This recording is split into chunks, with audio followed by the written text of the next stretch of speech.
नमस्कार, ABP news देख रहे हैं आप। मैं हूं आपके साथ शीरीन और इस वक्त मैं जहां पर मौजूद हूं इसका एहसास बहुत जल्द आप भी कर सकते हैं। उत्तराखंड सरकार ने केदारनाथ से सोनप्रयाग के बीच दुनिया की सबसे ज्यादा ऊंचाई पर ऐसी ही रोपवे ट्रॉली बनाने के प्रोजेक्ट को हरी झंडी दे दी है। इसके बाद केदारनाथ से सोनप्रयाग जाने का रास्ता जो पहले 8 से 12 घंटे में पूरा होता था, वो अब महज 25 मिनट से भी कम में पूरा हो पाएगा। प्रधानमंत्री नरेंद्र मोदी इसी महीने उत्तराखंड के दौरे पर जाने वाले हैं और माना यह जा रहा है कि उनकी यात्रा के मद्देनजर ही इस रोपवे प्रोजेक्ट की मंजूरी में तेजी भी दिखाई गई है। देश के अलग अलग हिस्सों में जिस तरह धार्मिक टूरिज्म को बढ़ावा दिया जा रहा है, आखिर किस तरह होगा उससे पूरे देश की इकोनॉमी को फायदा, इस खास रिपोर्ट में देखिए।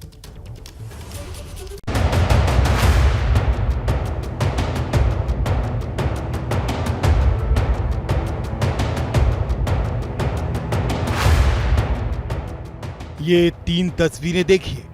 तीनों जगहों पर देश के प्रधानमंत्री की मौजूदगी बता रही है ये तीनों प्रोजेक्ट सिर्फ धार्मिक नहीं बल्कि इनका आर्थिक पहलू देश के विकास और भविष्य के लिए कितनी अहमियत रखता है।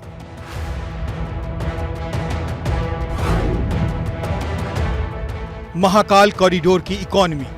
कॉरिडोर निर्माण में खर्च 850 करोड़, वर्तमान में सालाना कमाई 4100 करोड़।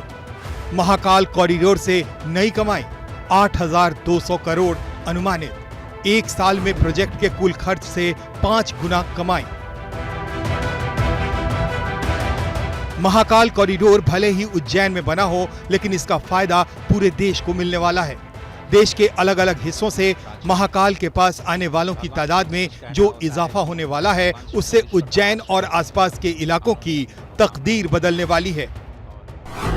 कॉरिडोर बनने से पहले श्रद्धालुओं की संख्या 1.5 करोड़, कॉरिडोर बनने के बाद श्रद्धालुओं की संख्या 3 करोड़ अनुमानित। कॉरिडोर की वजह से रोजगार 10,000 नए काम मिलेंगे। उज्जैन में लोगों की आय में इजाफा 33% अनुमानित। गरीबी रेखा से बाहर निकलेंगे परिवार 25% अनुमानित। देश के लोगों का रुख उज्जैन की तरफ तो होगा ही, इसके साथ ही विदेशी सैलानी भी महाकाल के भव्य दर्शन के लिए यहाँ आएंगे, जिससे देश का फॉरेन एक्सचेंज भी उसी हिसाब से बढ़ेगा। धार्मिक टूरिज्म से होने वाला ये फायदा देश की अर्थव्यवस्था को सीधा मिलेगा। मुझे खुशी है कि सदियों की गुलामी ने हम पर जो प्रभाव डाला था, जिस हिंद भावना से भारत को भर दिया गया था, अब आज का भारत उससे बाहर निकल रहा है। आज का भारत सिर्फ सोमनाथ मंदिर का सौंदर्यीकरण ही नहीं करता, बल्कि समंदर में हजारों किलोमीटर ऑप्टिकल फाइबर भी बिछा रहा है। आज सबसे इम्पोर्टेंट चीज जो भारत में हो रही है कि जिस तरह से हम अपनी सांस्कृतिक विरासत को दोबारा पुनर्जीवित कर रहे हैं, चाहे वो अयोध्या हो, महाकाल हो, मथुरा की हम बात कर रहे हैं, बाकी जगह की बात कर रहे हैं। मुझे लगता है ये भारत की इकोनॉमी को और ख़ासकर हैंडीक्राफ्ट और रूरल इकोनॉमी को बूस्ट करने के लिए ये बहुत बड़े कदम हैं। इसको सिर्फ हम अगर धार्मिक दृष्टि से देखेंगे तो ये गलती होगी। अब बात करते हैं काशी विश्वनाथ कॉरिडोर की, जहां धार्मिक टूरिज्म का आर्थिक पहलू पर असर दिखना शुरू हो चुका है। कॉरिडोर से पहले 70 लाख श्रद्धालु सालाना, कॉरिडोर के बाद 1 करोड़ से ज्यादा श्रद्धालु, रोजाना दर्शन 3 लाख श्रद्धालु, महाशिवरात्रि 2022 में 6 लाख भक्त आए, होटल कारोबार 50% बढ़ा, पर्यटन कारोबार 40 करोड़ रोजाना हुआ। काशी विश्वनाथ से पूरे देश की श्रद्धा के लिए एक ऐसी जगह तैयार हो गई है जिसका सीधा असर वाराणसी की अर्थव्यवस्था और रोजगार पर तो दिखाई दे ही रहा है, बल्कि इस प्रोजेक्ट की वजह से देश की इकोनॉमी पर भी सीधा असर दिखाई दे रहा है। सबसे पहले देख लेते हैं कि मंदिर की आय में कितना इजाफा हुआ। अप्रैल 2021 में 71 लाख रुपए जहां मिले थे, वहीं अप्रैल 2022 में 5.45 करोड़ रुपए यानी 8 गुना बढ़त। मई 2021 में 21 लाख रुपए दान में मिले थे, मई 2022 में 3 करोड़ 24 लाख रुपए मिले। 15 गुना बढ़त। देश के प्रधानमंत्री और वाराणसी के सांसद नरेंद्र मोदी का ये तोहफा किस तरह देश के विकास से जुड़ा कदम है, इसकी बानगी आपने आंकड़ों के जरिए देख ली। ऐसे कदमों से देश की आर्थिक उम्मीदों को किस तरह के पंख लगने वाले हैं, ये जानना भी जरूरी है। जो भारत सरकार अपने जो रिलीजियस प्लेसेस हैं, अगर इसको रीडेवलप कर रही है, इससे उसके आसपास करीब 50 किलोमीटर तक बहुत पॉजिटिव इकोनॉमिक डेवलपमेंट के असर आपको देखने को मिलेंगे। अब बात करते हैं सदियों के संघर्ष के बाद बन रहे राम जन्मभूमि मंदिर की। वही राम जन्मभूमि मंदिर जिसने देश की राजनीतिक परिदृश्य को बदल दिया। किस तरह बदल रहा है देश का आर्थिक भविष्य, जबकि अभी तक मंदिर का निर्माण पूरा भी नहीं हुआ है। मंदिर निर्माण दिसंबर 2023 तक, पूरा मंदिर परिसर 2025 तक तैयार होगा। शहर भर में बुनियादी ढांचे का विकास जारी है। अयोध्या में 252 विकास परियोजनाएं चल रही हैं। विकास परियोजनाओं में सरकार 19,000 करोड़ खर्च कर रही है। अयोध्या में रियल एस्टेट की दरें बढ़ी हैं। अयोध्या में रोजाना 1 लाख से अधिक भक्त आ रहे हैं। ये भी श्री राम की नीति है, और वो क्या है? भय बिनु होई न प्रीति। इसलिए हमारा देश जितना ताकतवर होगा, उतनी ही प्रीति और शांति भी बनी रहेगी। राम की यही नीति, राम की यही रीति सदियों से भारत का मार्गदर्शन करती रही है। होटल में कारीगर, रेस्टोरेंट्स में कारीगर, ये सब जो इकोनॉमिक एक्टिविटी डेवलप होती है, ये एक मल्टीप्लायर फैक्टर है। और मजे की बात क्या है, एक बार इन्वेस्ट करना है, एक बार आपको महाकाल बनाना है, एक बार आपको अयोध्या बनानी है, उसके बाद तो लोग आएंगे, दर्शन करेंगे और खर्चा होगा। जब खर्चा होगा तो इकोनॉमिक एक्टिविटी होगी, जब इकोनॉमिक एक्टिविटी होगी तो एक अच्छा इकोनॉमिक वातावरण बनेगा। अयोध्या में सिर्फ राम जन्मभूमि मंदिर ही नहीं बन रहा, बल्कि इसके साथ ही अयोध्या समेत पूरा इलाका विकास के मामले में राम राज्य की अनुभूति कर रहा है। देखिए कुछ बड़ी योजनाएं। Airport, medical college, river front, नई सड़कें, नया रेलवे स्टेशन, नया बस स्टेशन। अब यहाँ गौर करने वाली बात यह है कि देश में पहले से मौजूद मंदिरों से देश की इकोनॉमी को क्या फायदा पहुंच रहा है। सोमनाथ मंदिर, दान 2021-22 में 51 करोड़ रुपए, परियोजनाओं पर कुल व्यय 300 करोड़। तिरुपति बालाजी मंदिर, राजस्व 2021-22 3001 करोड़, दान 2021-22 933 करोड़, हुंडी में दान मई 2022 129.93 करोड़। मिला जुलाकर जिस देश में 80% आबादी हिंदुओं की हो, वहां धार्मिक टूरिज्म का इस्तेमाल आज नहीं तो कल हर परिवार, हर इंसान करता है। इसके लिए इसी तरह के नए प्रयोग बेहद जरूरी हैं। जिस तरह देश को 4 धाम यात्रा आसान बनाने का आर्थिक फायदा मिल रहा है, उसी तरह ऐसी और जगहों का विकास करके उन्हें देश की अर्थव्यवस्था से जोड़ने की जरूरत है।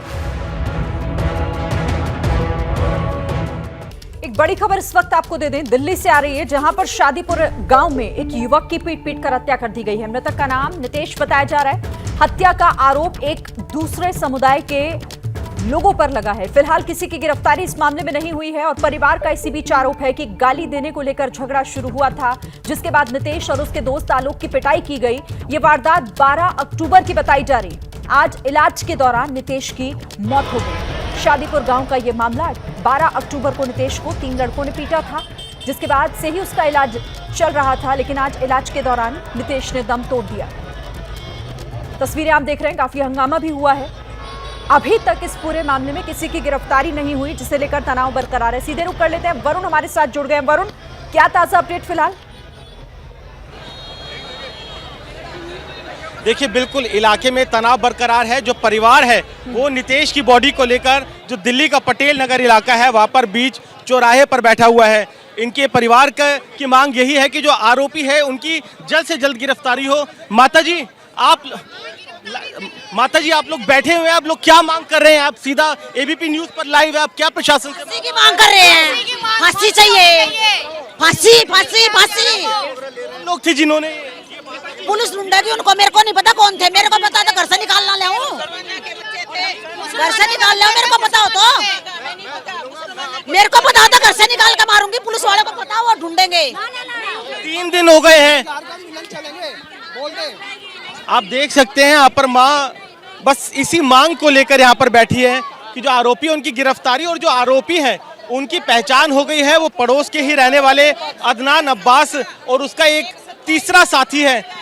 झगड़ा हुआ था जब यहाँ से नितेश गुजर रहा था अपने साथियों के साथ, तब गाली गलौच उनके साथ की थी, और उसके बाद आरोप है कि दूसरे समुदाय के जो लोग थे वो इकट्ठे होते चले गए और उसके बाद उनकी जमकर पिटाई की, और उसमें नितेश को इतनी गंभीर चोटें आई कि 2 दिन अस्पताल में इलाज चलने के बाद उसकी मौत हो गई। आप देखिए जो आला अधिकारी हैं वो यहाँ पर माँ को समझाने में जुटे हुए हैं कि उनको इंसाफ मिलेगा, जो आरोपी है उनकी गिरफ्तारी होगी। आप देखिए यहाँ पे जो अधिकारी हैं वो किसी तरीके से माँ से बातचीत कर रहे हैं। आपका बेटा आप छोड़ देते, मैं एक आपका बेटा, आप मेरी बात सुनो, आपका बेटा आप छोड़ देते।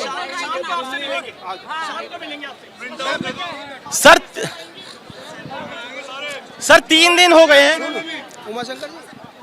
सर।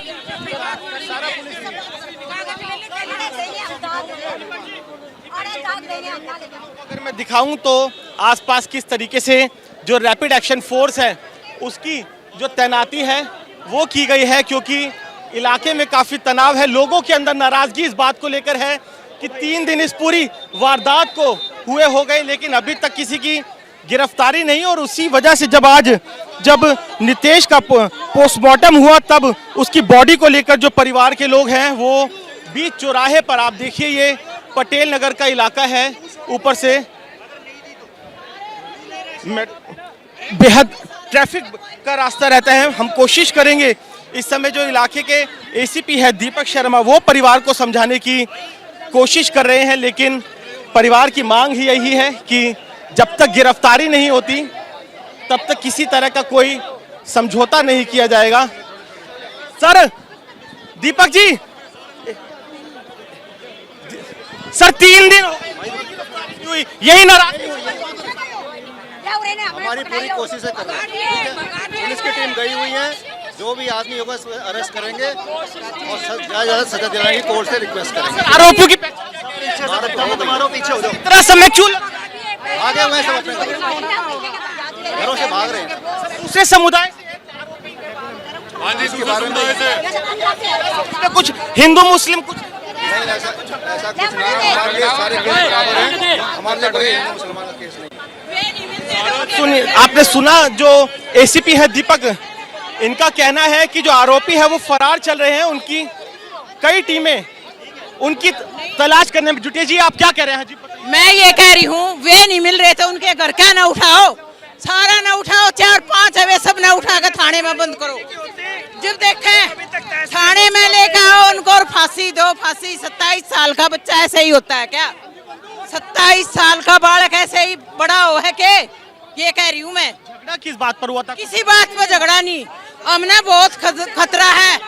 एक उस गली में तोजी डॉक्टर है, तोजी वो अड्डा है मुसलमाना का, तोजी डॉक्टर है, आप पार्टी की तय वो विलोम करे है, वो अड्डा है मुसलमाना का। क्या वहाँ से किसी को गुजरने नहीं देते? नहीं गुजरने देते, स्कूटी लगा देते हैं। ऐसे भी कोई निकलता है तो लड़ाई करे हैं। एक बार पहले भी लड़ाई हुई थी स्कूटी के ऊपर, उन्होंने हिंदू बच्चे पिटे ना जब वीडियो नहीं बनाई, और मुसलमाना के पिटे जब वीडियो बना ली। ऐसे काम करता है वो। तो आप देखिए किस तरीके से जो परिवार और जो आसपास के लोग हैं उनके अंदर गुस्सा और आक्रोश है। कैमरामैन से गुजारिश करूंगा जरा आसपास की तस्वीरें दिखाते रहे। किस तरीके से बड़ी संख्या में जो लोग हैं वो इकट्ठे हैं पटेल नगर चौराहे के पास, मेट्रो स्टेशन के नज़दीक, और बीच चौराहे पर ही जो नितेश है उसके पार्थिव शरीर के साथ परिवार के लोग बैठे हैं, क्योंकि इस बात की आशंका है कि जो तनाव है वो बढ़ सकता है। और उसी को लेकर आप देखिए यहाँ पे जो रैपिड एक्शन फोर्स है उसकी तैनाती की है और पुलिस की बस कोशिश ये है कि परिवार को किसी तरीके से समझाकर इस रास्ते को खुलवाया जा सके, क्योंकि अगर मैं यहाँ से दिखाऊं अपने दर्शकों को, ये पटेल नगर राजेंद्र नगर की तरफ से जो आने वाली रोड है जो आगे शादीपुर डिपो और दूसरी तरफ पंजाबी बाग की तरफ जाती है, तो ये रास्ता अभी फिलहाल पूरी तरीके से बंद है, क्योंकि जो प्रोटेस्टर है वो बीच सड़क पर बैठे हैं और अपनी मांगों को लेकर यहाँ पर धरना प्रदर्शन कर रहे हैं। जी, तो दिल्ली के शादीपुर गांव में एक युवक की पीट कर हत्या करने के बाद दो समुदायों में इस वक्त काफी तनाव की स्थिति है। हत्या का आरोप एक दूसरे समुदाय के लोगों पर लगा है। फिलहाल इस मामले में अभी तक किसी की गिरफ्तारी नहीं हुई। शादीपुर पटेल नगर इलाके में मृतक का शव सड़क पर रखकर परिवार वाले प्रदर्शन कर रहे हैं। दिल्ली के शादीपुर से वरुण जैन की एक रिपोर्ट आपको दिखाते हैं। पटेल नगर चौराहे के पास मेट्रो स्टेशन के नजदीक और बीच चौराहे पर ही जो नितेश है उसके पार्थिव शरीर के साथ परिवार के लोग बैठे हैं, क्योंकि इस बात की आशंका है कि जो तनाव है वो बढ़ सकता है और उसी को लेकर आप देखिए यहाँ पे जो रैपिड एक्शन फोर्स है उसकी तैनाती की है और पुलिस की बस कोशिश ये है कि परिवार को किसी तरीके से समझाकर इस रास्ते को खुलवाया जा सके, क्योंकि अगर मैं यहाँ से दिखाऊं अपने दर्शकों को, ये पटेल नगर राजेंद्र नगर की तरफ से जो आने वाली रोड है जो आगे शादीपुर डिपो और दूसरी तरफ पंजाबी बाग की तरफ जाती है, तो ये रास्ता अभी फिलहाल पूरी तरीके से बंद है, क्योंकि जो प्रोटेस्टर है वो बीच सड़क पर बैठे हैं और अपनी मांगों को लेकर यहाँ पर धरना प्रदर्शन कर रहे हैं। तो दिल्ली के शादीपुर में जिस युवक नितेश की पीट कर हत्या हुई है उसके साथ आलोक का यहाँ पर क्या कहना है, उसके साथी का आपको सुनवाते हैं। आलोक इस वक्त हमारे साथ मौजूद है। आलोक, उस दिन आप भी साथ थे नितेश की, घटना क्या हुई थी? सर ये बताइए। ये कुछ लड़के बाइक पे आए 3 पीछे से, ये गंदी गंदी गालियां दे रहे थे, हॉर्न बजा रहे थे। फिर हम आगे चले गए, हम वापस मुड़े, ये भी वापस मुड़ गए। फिर दोबारा इन्होंने गाली दी, तो हमने इनसे पूछा भाई क्या बात है। उसके बाद इन्होंने मार पिटाई शुरू कर दी और अंदर से लड़के बुला लाए 20-25। फिर उन्होंने मिलके मारा, लोहे की रोड, डंडे और बहुत सारे हथियार लेके आए हुए थे। कितने लोगों को बुला कर ले आए थे? कम से कम 20-25 लोग थे। क्या आप लोग इनको पहले से जानते थे? क्या कोई पुराना कभी पहले भी झगड़ा? ना, कोई पुराना झगड़ा नहीं है जी। आप लोग मतलब कहाँ खड़े थे जब ये आपके पास से गुजर रहे थे? हम जा रहे थे, रोड की तरफ ही आ रहे थे, फिर हम वापस मुड़ गए तो ये हमारे पीछे वापस आ गए। ये पहले से ही झगड़ा सोच के आए थे करने के लिए, शायद नितेश से इसको मारने के लिए आए थे और इसको मार के ही मारने हैं। तो यानी कि नितेश के साथ कोई पुरानी रंजिश थी इनकी? ये हाँ जी, ये बजरंग दल से जुड़ा हुआ है ना सर। हाँ जी। हाँ, तो इसलिए शायद इन्होंने ये किया है। तो फिलहाल तनाव की स्थिति है और पुलिस भी इस मामले में जांच की बात कहकर जल्द गिरफ्तारी का दावा कर रही है। इस खबर पर लगातार हमारी नजर बनी रहेगी। क्या मजबूरी है मेरी, बताइए। मैं अभी आपको बताती हूँ कि मैंने ओए होए होए होए नमकीन के चटकारे लेते हुए टकटकी मार के डिबेट शो को पॉज रिपीट कर करके देख रहे हैं जोगिंदर जी। इनकी तरह आप भी देखें अपनी फेवरेट डिबेट्स को रिपीट कर और डाउनलोड कीजिए एबीपी लाइव ऐप अपने स्मार्ट टीवी पर।